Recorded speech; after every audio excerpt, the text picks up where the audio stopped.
Sir कुछ personalities होती हैं जो कि पर्सनालिटी वाइज बहुत अच्छी होती हैं, लेकिन उनमें एटिकेट्स नहीं होते, मैनर्स नहीं होते, आदतें अच्छी नहीं उफ, होती। बहुत बहुत ही खूबसूरत बात की आपने। हमारे यहाँ पे ना अनफॉर्चुनेटली शायद हम बहुत ज़्यादा कोई सिविलाइज्ड नेशन नहीं है, टू वेरी प्रिसाइज। हमें कटसी नहीं है।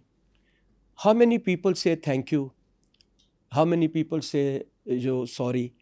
दुनिया में सबसे ज़्यादा लफ्ज़ जो इस्तेमाल होता है ओके और उसके बाद थैंक यू है। और आप थम्स अप, हमारा रूड थम्स होना। अप, हाँ रूड होना है, लेकिन वो अपनी अपनी आपकी क्या कहते हैं कल्चरल वेरिएशन है। हाँ, कहीं पे वो इंटरप्रिटेशन। जैसे फर्ज करें उल्लू कहीं पे बेवकूफ़ है, उल्लू कहीं पे अक्लमंद है। हाँ। किसी सिविलाइजेशन में डिफरेंट है, किसी में डिफरेंट है।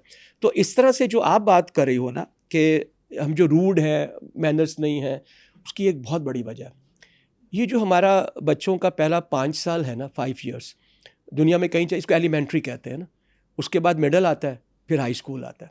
ठीक है, 5वीं क्लास तक, 5th तक इज़ योर एलिमेंट्री।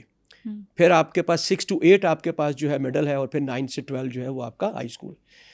पूरी दुनिया में अगर आप कहीं से भी उनका वो उठा के देख लें सिलेबस, तो उसमें पहले 3 से 4-5 साल उनको मैनरिज्म सिखाए जाते हैं। ठीक है, कैसे बोलना है, कैसे चलना है, आपकी कैसे आप एक अच्छा इंसान बन सकते हैं, कैसे आप अच्छा हमसाया बन सकते हैं, कैसे आप अच्छे बच्चे बन सकते हैं, ये उनको सिखाया जाता है। हमारे यहाँ पे सबसे बड़ी ट्रेजेडी यही है कि ये जो पीरियड है आपका, उस पीरियड में हम उस बेचारे की को जो है ना वो इतनी किताबें लगा देते हैं कि व्हील चेयर है। फिर हमारे जो घर हैं, याद रखिएगा, अब मेरे जो फादर थे वो बहुत पढ़े लिखे नहीं थे, फिर मेरी अगली जनरेशन आई तो थोड़े पढ़े लिखे लगे। आज के जो पेरेंट्स हैं वो डेफिनेटली बहुत पढ़े हुए हैं। ठीक है, तो लिहाजा वो इस तरह की मैनरिज्म एंड एटिकेट्स बच्चों को बताते हैं। मसलन मैंने, यकीन कीजिएगा, सीट बेल्ट जो है वो अपने बेटे के कहने पे बांधनी सीखी। अच्छा। वाई? बिकॉज वो जिस स्कूल में आता, नेचुरली वो एक टॉप स्कूल में से आया, तो जब भी बैठता था वो सीट बेल्ट लगाता था, मैं नहीं लगाता था। But when I looked at him, तो फिर इसका मतलब क्या हुआ कि उसने मैनरिज्म कहाँ से सीखी है? स्कूल से सीखी है।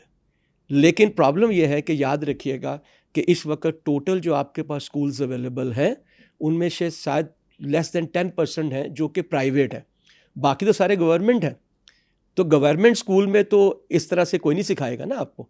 वहाँ पे सिखाया जाएगा कि तुमने कैसे मिस को कैसे बिहेव करना है, तुमने चेयर को कैसे पीछे करना है, तुमने क्लास में एंटर कैसे होना है, all this is the tragedy. और let me tell you, the biggest challenge right now we are having is the lack of courtesy.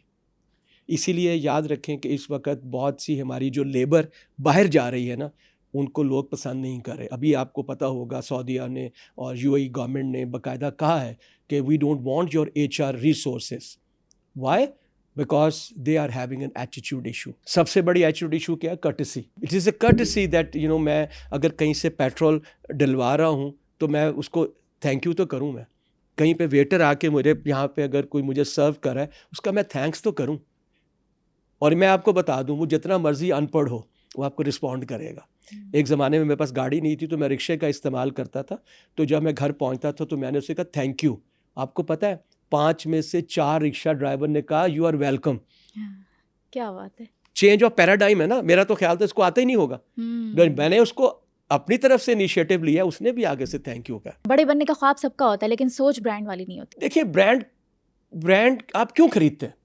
When you talk about mercies, तो मर्सिडीज जो है गाड़ी, तो आप क्या खरीदते हैं? आप वहाँ पे जो है वो लग्जरी खरीदते हैं। आप जब रोलेक्स खरीदते हैं तो प्रिसीजन खरीदते हैं, एक्यूरेसी ऑफ द टाइम लेते हैं। ठीक है, आप जब पॉर्शे लेते हैं तो आप स्टाइल खरीदते हैं। तो मुझे पता होना चाहिए यार मेरे में कौन सी ऐसी बात है। मेरे साथ भी तो टैग लाइन लगाए ना कोई ना कोई, राइट? तो टैग लाइन जब लगेगी तो फिर ब्रांड बनेगा। और ये जितने ब्रांड्स हैं इस तरह से नहीं बने, कोई शेप से बना है, कोई डिज़ाइन से बना है। ठीक है, किसी ने टेक्नोलॉजी भी बनाया है, Tesla is based on technology, right? So इसका मतलब ये कि मेरे में कुछ ना कुछ तो मुख्तलिफ होगा, तो बाकियों से मैं मुख्तलिफ होऊंगा, राइट?